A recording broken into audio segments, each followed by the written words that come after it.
भैया मन नहीं लग रहा बैठे हुए, क्यों उंगली कर रहे हो उसमें? हाँ?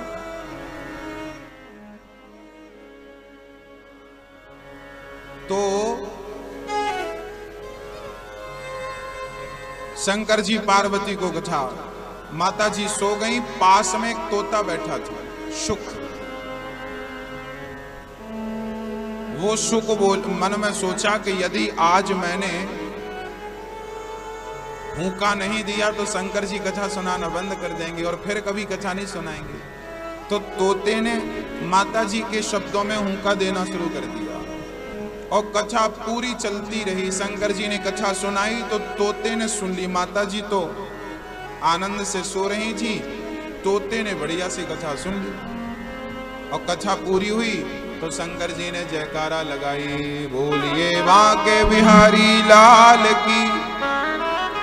जयकारा लगी तो माता जी की नींद खुल गई। फिर माता जी बोली, स्वामी जी आगे क्या हुआ? शंकर जी बोले, आगे तो सब कुछ हो गया, बचे ही क्या, पूरी कथा हो गई। आप कहाँ थी? बोले हम सो रही थी। शंकर जी ने विचार किया कि आप सो रही थी तो फिर कथा सुनी किसने? क्योंकि यहाँ आपके और हमारे सिवा तो कोई है नहीं, लगता तीसरा भी है। शंकर जी ने पलट कर देखा तो नन्हा सा तोता बैठा था। शंकर जी को गुस्सा आ गया। गुस्सा क्यों आया? क्योंकि इसने गलत तरीके से कथा सुनी।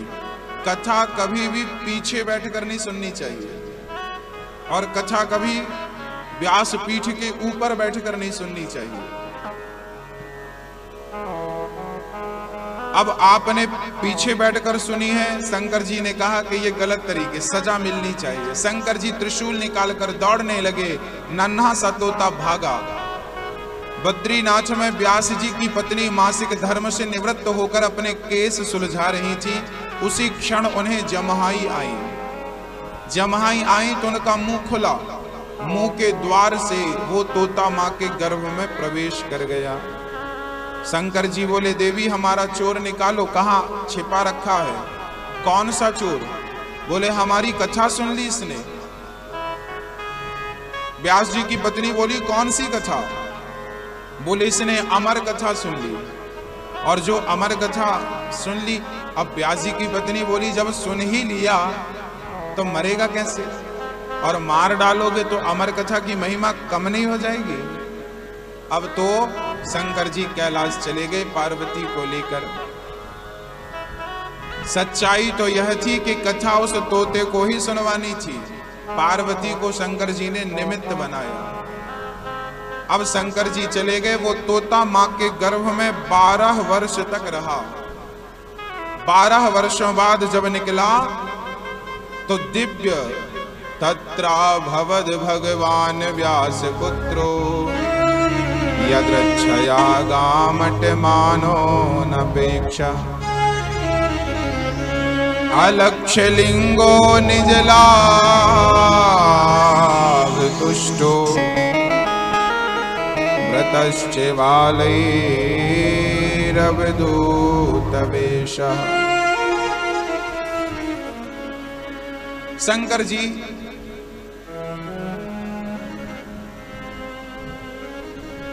कैलाश चले गए। वो बालक 12 वर्ष तक मां के गर्भ में रहा। मां का पेट बड़ा हो गया। व्यास जी ने कहा, बेटा बाहर आओ, आपकी मां को बड़ा कष्ट है। तब सुखदेव जी बोले, मैं बाहर आऊंगा तो भगवान की माया मुझे पकड़ लेगी, मैं अंदर अच्छा हूं। स्वयं भगवान ने आकर कहा कि मेरी माया तुम्हारा कुछ नहीं बिगाड़ेगी, वापस आओ। तब सुखदेव जी वापस आए, बाहर आए और जन्म लेते ही अपने नरे को अपने कंधे पर टांग कर सन्यास लेने के लिए चल पड़े। सुखदेव जी जन्म लेते ही सन्यास लेने के लिए चल पड़े। और हम लोग इतने बुढ़े हो गए, अभी तक मन नहीं बना। हाँ? पता नहीं एक बार और जवानी मिल जाए तो छोड़ेंगे नहीं, फिर जवान हो जाएंगे। आपने कभी गीता पढ़ी कि नहीं? हमारे देशवासियों को गीता पढ़नी चाहिए। गीता में 2 बातें भगवान ने बहुत बढ़िया कही। भगवान ने दूसरे अध्याय में कह दिया, कर्मण्येवाधिकारस्ते मा फलेषु कदाचन। भगवान कहते हैं कर्म कर, फल की कामना, ये गीता में लिखा है। सुनना, गीता में ही और क्या लिखा है वो भी बताता हूं। कर्म कर, फल की इच्छा, फल देने वाला मैं हूं, कृष्ण कहते हैं। तू कर्म कर, काम कर, मन लगा कर। और वही कृष्ण भगवान 18वें अध्याय के 66वें श्लोक में कहने लगे। भगवान कृष्ण कहते हैं सर्वधर्मान परित्यज्य मामेकं शरणं व्रज अहं त्वा सर्व पापेभ्यो मोक्षयिष्यामि मा शुचः। भगवान कृष्ण कहते हैं 18वें अध्याय में, हे अर्जुन, सारे धर्मों को छोड़, सर्वधर्मान परित्यज्य, सारे धर्मों को छोड़ और मामेकं शरणं व्रज, मेरी शरण में आ। यदि तू मेरी शरण में आया तो अहम त्वा सर्व पापेभ्यो, मैं तेरे समस्त पापों का नाश करके मोक्षयिष्यामि मा शुचा, तुझे मोक्ष का अधिकारी बना दूंगा। तू कितना भी बड़ा पतित हो, यदि मेरी शरण में आया मैं तुझे पावन कर दूंगा, पावन कर दूंगा। एक बार मेरी शरण में आ जा। भगवान फर्स्ट में कहते हैं कर्म करो, और भगवान लास्ट में कहते हैं सारे कर्मों को छोड़ दो, मेरी शरण में आओ। अब एक ही कृष्ण ने एक ही गीता में दो तरह की बातें कर दी, ये बात समझ में कैसे आएगी? आइए हम आपको समझाते हैं। भगवान ने 4 विभाग किए, ब्रह्मचर्य, गृहस्थ, वानप्रस्थ और सन्यास। ये 4 आश्रमों की व्यवस्था हमारे शास्त्रों में है या नहीं? सुना कि नहीं आपने? हमारे शास्त्रों में 4 आश्रम है।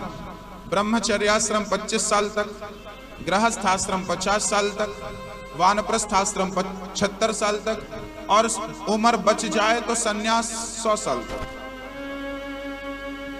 भगवान कहते हैं कर्म करो।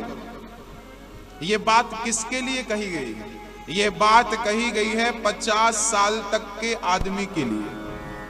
50 साल तक कर्म करो, खूब पैसा कमाओ, खूब दान करो, धर्म करो, सब पैसा कमाओ और धर्म करते जाओ, परिवार का पालन करते जाओ, परिवार के लिए थोड़ा सा पैसा बचा के भी रखते जाओ, बैलेंस बनाते जाओ। कब तक? बोले 50 साल तक कर्म करो। 50 साल तक के आदमी के लिए भगवान कहते तुम कर्म करो। और जैसे ही आपकी उम्र 50 क्रॉस कर गई, 51, 50 पूरा हुआ, वैसे ही भगवान की दूसरी बात लागू हो गई। अब आप पे ये बात लागू नहीं होगी कर्म कर, अब आप पर लागू होगा सर्वधर्मान परित्यज्य, अब तू सब कुछ छोड़ और मेरी शरण में आ जा। ये बात अब आप पर लागू हो जाएगी। ईश्वर अपनी शरण में आपको रखना चाहते हैं। 50 साल तक खूब डट के मेहनत करो, पैसा कमाओ, खूब धनवान बन जाओ, लेकिन 50 पूरा हुआ तो संसार से मन को हटा दो। लेकिन हम लोग क्या करते हैं? बुढ़ापा आ गया, बाल पक गए, दाढ़ी पक गई, दांत मांस सब गिर गए, फिर भी माया नहीं छूटी, फिर भी अभी कर्मण्यवादी कारस्ते वाली बात चालू है। पता नहीं 18वें अध्याय कब चालू होगा आपके जीवन में। आपका तो दूसरी अध्याय चल रहा है अभी। कर्म करो, कर्म करो, कर्म करो, कर्म, बुढ़ापे तक में कर्म करो ना। भाई गीता में एक अध्याय थोड़ी है, एक से दूसरा, फिर दूसरे से तीसरा, फिर चौथा, आगे बढ़ोगे कि नहीं? पहली, दूसरी, तीसरी, चौथी, पांचवी आपने पढ़ा कि नहीं? पांचवी के बाद छठी आई कि नहीं? सातवीं आई कि नहीं? नौवीं आई कि नहीं? 10वीं। अब 10 बार 10वीं पढ़े कोई तो वो होशियार है कि बेवकूफ है? हम लोग दूसरे अध्याय से तीसरे अध्याय में जाती नहीं। शरीर जीवन का 1/3 समय बीत गया, 70 साल बीत गए, 75 साल बीत गए, 80 साल बीत गए, फिर भी माया में लिपटे हैं हम। अब तो छोड़ दो। अब नहीं छोड़ोगे तो कब छोड़ोगे? थोड़े दिन बाद तो छूट ही जाएगी।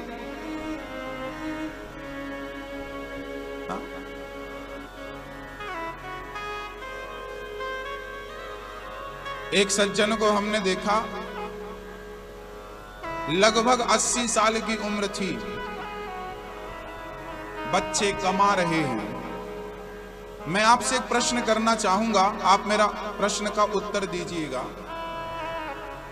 आपकी बेटी विवाह कर दी आपने, आपके बेटे का भी आपने विवाह कर दिया, बेटा कमाता है, बहू है, नाती है, घर के सारे काम जिम्मेदारी आपने निभा दी, बेटी भी खुश है, बेटा भी खुश है, कमाता धमाता बढ़िया है।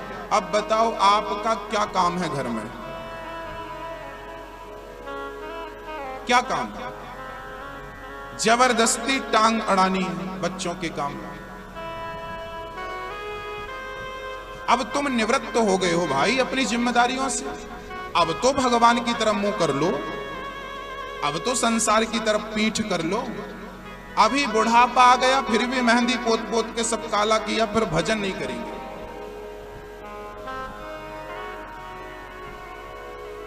भजन की आदत नहीं है, संसार की तरफ मुंह है और भगवान की तरफ पीठ है। आप सुबह सुबह पश्चिम दिशा की तरफ दौड़ो तो आपकी परछाई आगे रहेंगी कि पीछे?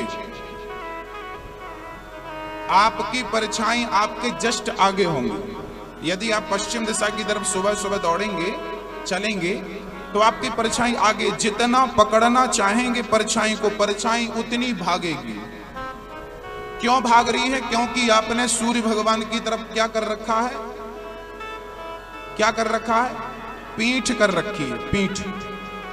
अब आप एक काम करो कि सूर्य भगवान की तरफ मुंह कर लो और सूर्य भगवान की तरफ भागो। भगवान की तरफ भागोगे तो परछाई आपके पीछे लग जाएगी। ये परछाई क्या है? ये माया, ये पैसा, ये दौलत, ये पद, ये प्रतिष्ठा, ये तुम्हारी परछाई है। तुम इसके पीछे भागोगे ना तो ये आगे आगे भागेगी, और इन सब को छोड़कर भगवान की तरफ भागोगे, ये सब तुम्हारे पीछे लग जाएगी। एक बार छोड़कर भगवान की तरफ दौड़ो तो पद, प्रतिष्ठा, पैसा बहुत बड़ी चीज नहीं है, बहुत बड़ी चीज नहीं है ये। भगवान क्या नहीं दे सकते बताओ? एक बार आप उनके बनकर तो देखो। एक बार भगवान कह रहे हैं, भगवान कह रहे हैं गीता में, मैं नहीं कहता, भगवान कहते हैं एक बार तू मेरी शरण में तो आ, एक बार कहकर तो देख कन्हैया, एक तू ही मेरा है, बाकी कुछ नहीं। मीराबाई ने क्या कहा? मीराबाई ने एक गुरु मंत्र दिया है हम सभी को।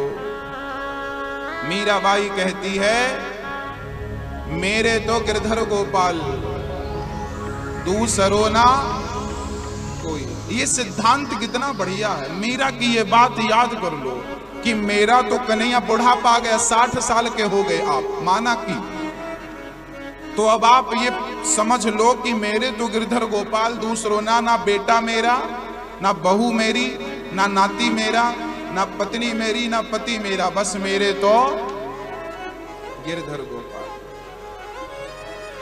एक साधे सब सधे, एक को पकड़ोगे तो पार हो जाओगे, और अकड़ते पकड़ते रहोगे, इसको पकड़ा इसको पकड़ा, तो ना घर का कुत्ता, ना घर का, ना घाट का।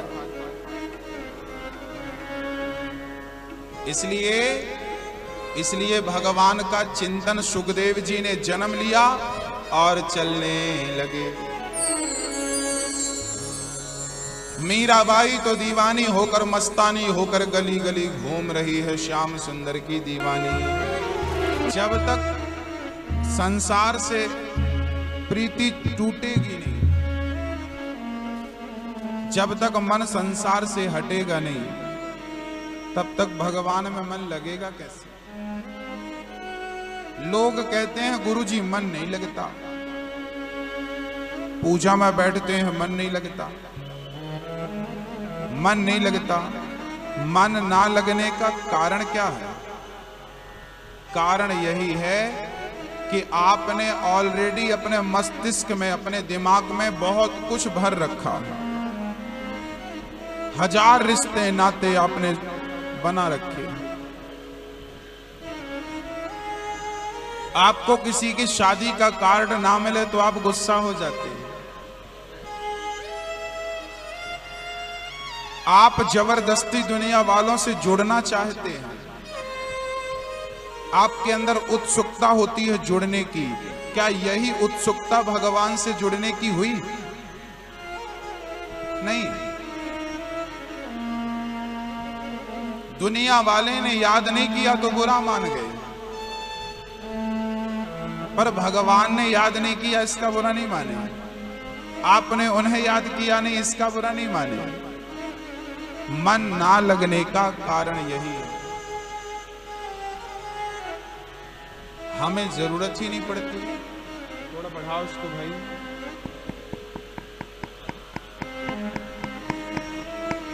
राधे राधे।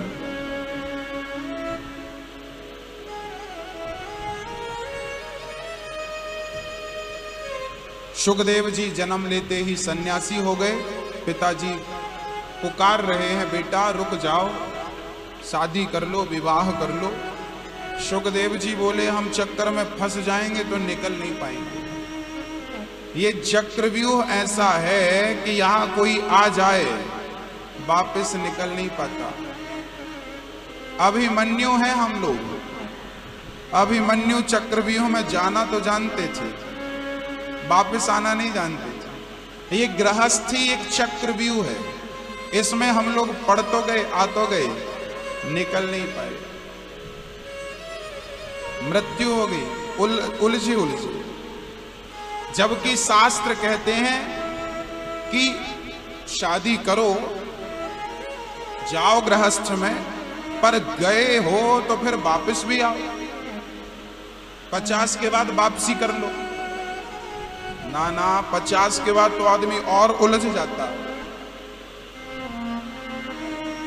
जबरदस्ती अपने आप को उलझा लेता। एक दादाजी से हमने कहा कि चलो जगन्नाथपुरी में भागवत हो रही है, चलो। महाराज जी अब भगवान बुलाएंगे तो आएंगे, काम बहुत है।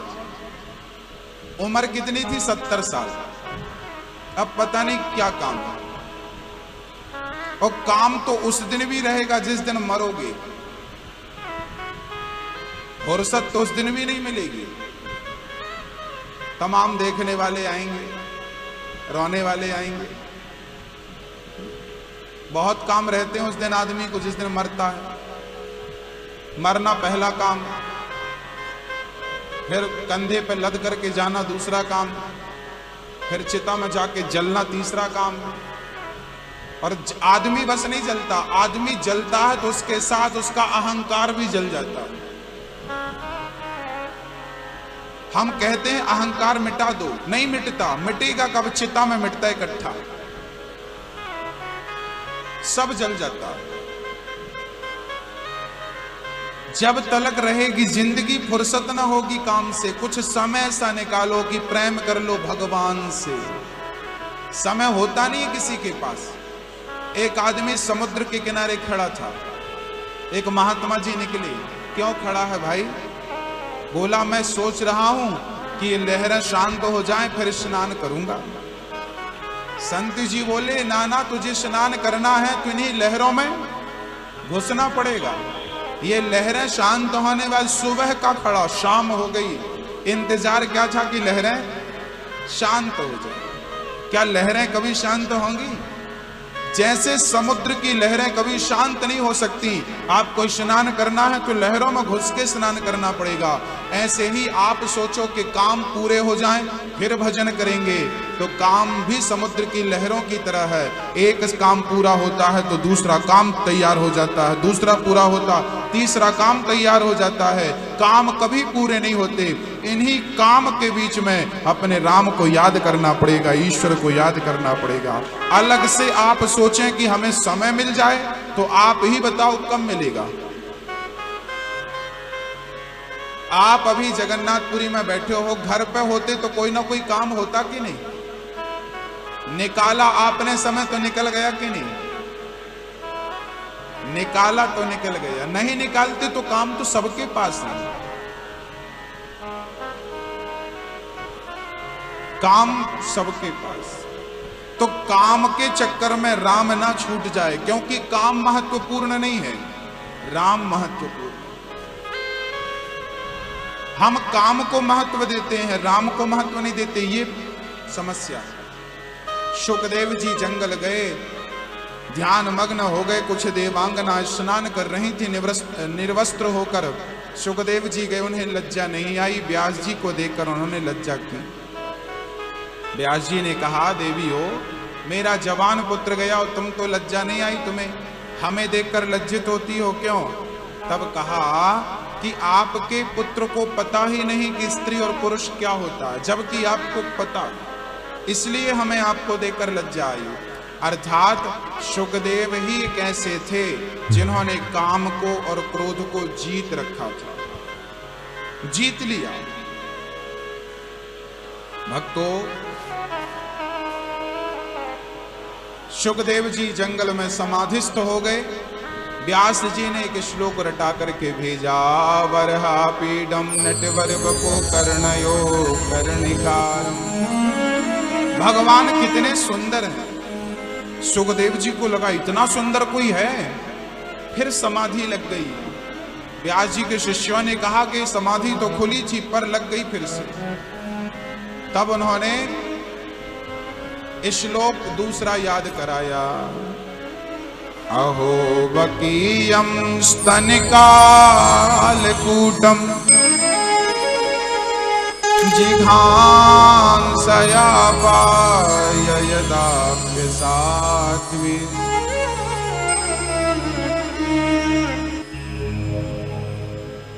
शुकदेव जी ने जब सुना कि भगवान इतने दयालु हैं कि पूतना मारने आई, भगवान ने मारने वाली पूतना को भी तार दिया। हाँ, पूतना जहर पिलाने आई, भगवान ने उन्हें भी तार दिया। सोचिए कि जहर पिलाने वाली को तार देते हैं तो आरती उतारने वाले को मेरे ठाकुर कौन सी गति देते होंगे। न जाने कौन से गुण पर दयानिधि रीझ जाते हैं। यही सदग्रंथ कहते हैं, यही हरिभक्त गाते हैं। हाँ, न जाने कौन से गुण पर दयानिधि रीझ जाते हैं। न जाने कौन से गुण पर दयानिधि रीझ जाते हैं। यही सदग्रंथ कहते हैं, यही हरिभक्त गाते हैं। यही सदग्रंथ कहते हैं, यही हरिभक्त न रोए वन गमन में श्री पिता की वेदनाओं पर।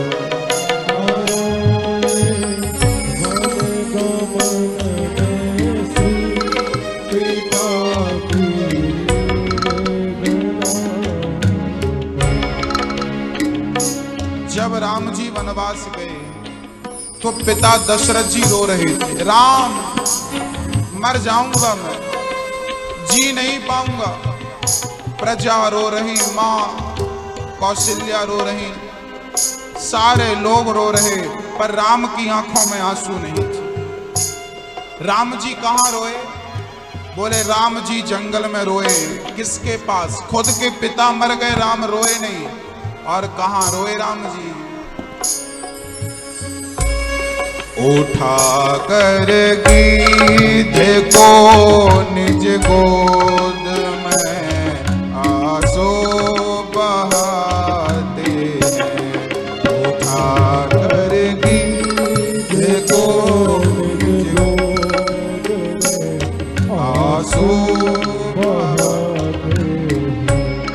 न जाने कौन, न जाने कौन से गुण दया विधि रीझ जा।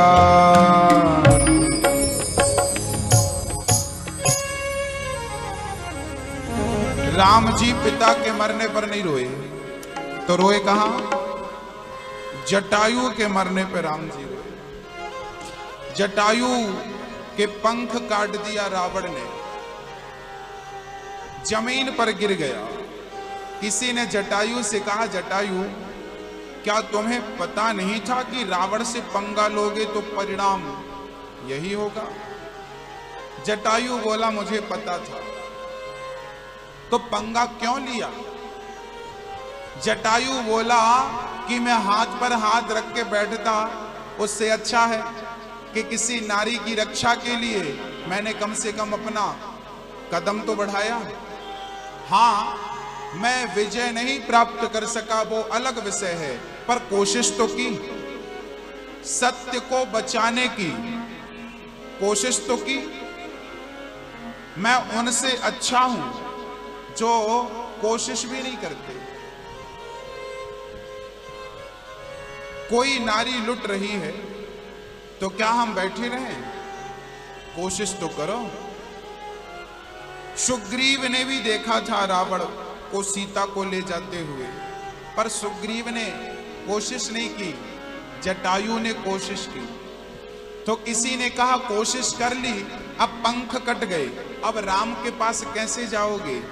जटायु ने कहा कि जब तक पंख थे तो जिम्मेदारी मेरी थी राम के पास जाने की, अब तो पंख ही नहीं है, अब तो जिम्मेदारी राम की है मेरे पास आने की।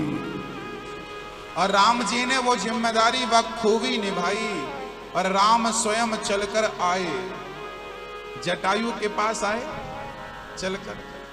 याद रखना मेरी मां, जटायु ने सेवा के लिए हाथ बढ़ाए थे, सीता मां की सेवा रक्षा के लिए। और जो सेवा के लिए हाथ बढ़ाता है उसे भगवान के पास नहीं जाना पड़ता, बल्कि भगवान खुद चलकर उसके पास आ जाते हैं, जो सेवा करता है।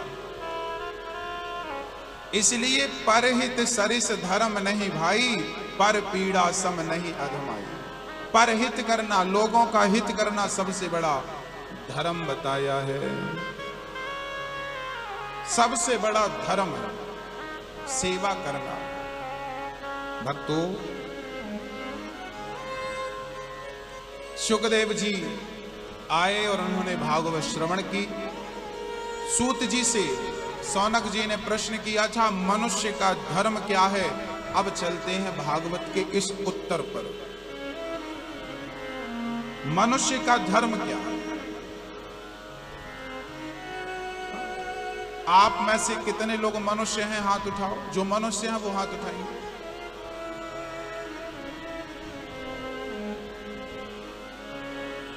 हाथ उठाइए। आप मनुष्य नहीं हो।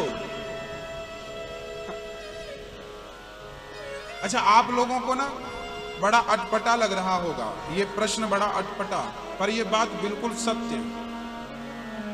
मैंने कन्फर्म क्यों किया?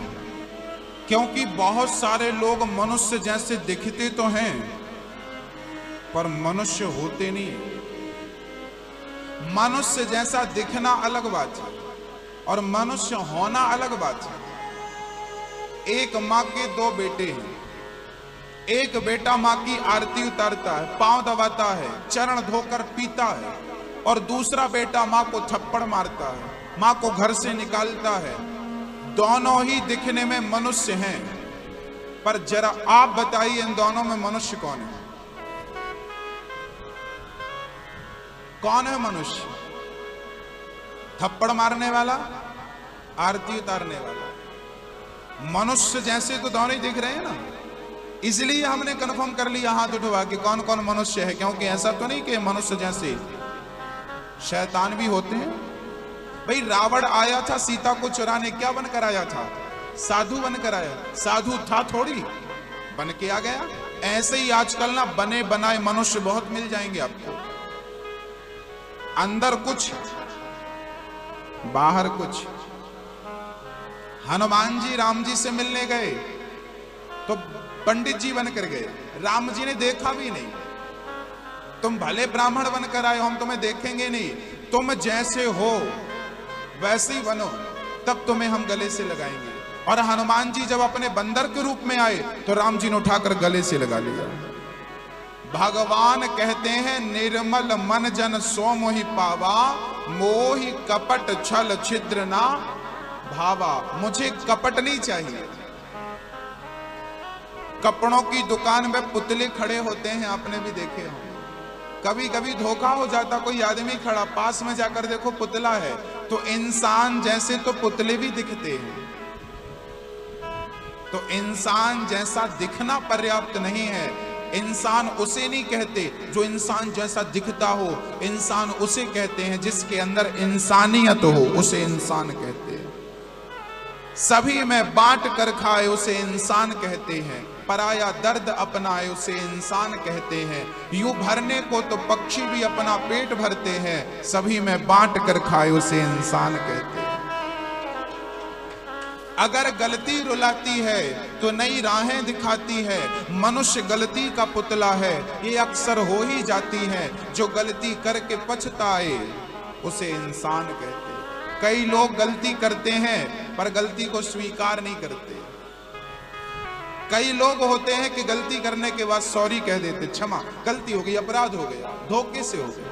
और कई लोग अड़ जाते, नहीं नहीं हमने गलती की। तो इंसान वो नहीं है जो गलती करके सीना छाती फुलाए। इंसान वो है जो गलती सबसे होती है, आपसे, हमसे, सबसे। इस दुनिया में ऐसा कोई नहीं पैदा हुआ जिसने गलतियां ना की हो, पर गलती करने के बाद स्वीकार करना और सुधार करना, ये इंसान का लक्षण है। इंसान उसे कहते हैं। इंसान किसे कहते हैं? चलिए, आप लोग मनुष्य हो, कन्फर्म हो गया। एक बहू वो है जो सास की सेवा करती है, एक बहू वो है जो सास को घर से निकाल देती है। कौन सा इंसान है?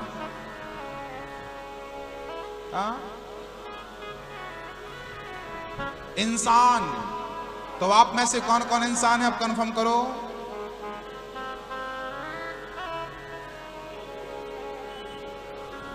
ये और बता दो कितने परसेंट इंसान हो, क्योंकि यहां भी एक प्रॉब्लम है। सोना जो है ना, उसमें मिलावट कर दी जाए तो वो शुद्ध सोना 24 कैरेट का होता है ना, पर थोड़ा मिलावट हो तो 23 कैरेट। कैरेट घटता जाए। अब कोई कहे 15 कैरेट का सोना है, तो क्या 15 कैरेट का सोना शुद्ध हो सकता है? 18 कैरेट का सोना शुद्ध हो सकता? ना ना, हो ही नहीं सकता। शुद्ध सोना तो 24 कैरेट का होता। बस ऐसे ही दूध में पानी मिला दिया तो दूध का अस्तित्व कम हो गया, दूध की शुद्धता कम हो गई, सोने की शुद्धता कम हो गई। ऐसे ही जब आपके अंदर काम, क्रोध, लोभ, अहंकार, बुराई, निंदा, चुगली, ये सब मिलावट हो जाती है तो आपके मनुष्य की शुद्धता भी कम हो जाती है। शुद्ध मनुष्य, 24 कैरेट का मनुष्य कौन है? मर्यादा पुरुषोत्तम भगवान श्री राम शुद्ध मनुष्य थे। ऐसे मनुष्यों के हाथों ही बुराई का रावण मरता है। वो मनुष्य आप हो, परंतु मिलावट हो जाने के कारण कैरेट कम हो गया, शुद्धता कम हो गई। इसलिए पूर्ण मनुष्य नहीं है हम लोग। विप्रधैनु सुर संतहित लीन मनुज अवतार। राम जी कौन थे?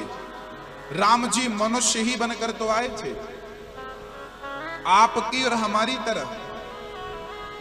उनकी भी मां थी, पत्नी थी, बच्चे थे, आपके हमारी तरह। पर उनके जैसी मर्यादा जिसके अंदर हो वो 24 कैरेट का मनुष्य है, शुद्ध मनुष्य है।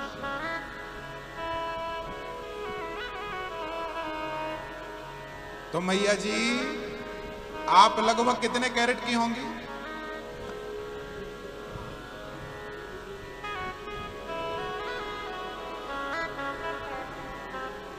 अच्छा, आप लोग कितने कैरेट के होंगे अपने आप से पूछ के? अच्छा, ये चीज आप अपने आप से पूछ के बढ़िया बता पाएंगे, ये कोई और नहीं बता पाएगा कि आप कितने कैरेट के हैं।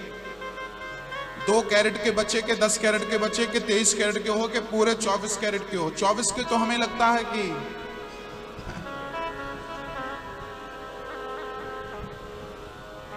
जितनी मिलावट, कई लोगों को देखा बात बात में गुस्सा आना, ये सबसे थर्ड क्वालिटी का इंसान है, इसमें ज्यादा मिलावट हो चुकी है। मतलब सोना 1% है, 99% तांबा पीतल। बात बात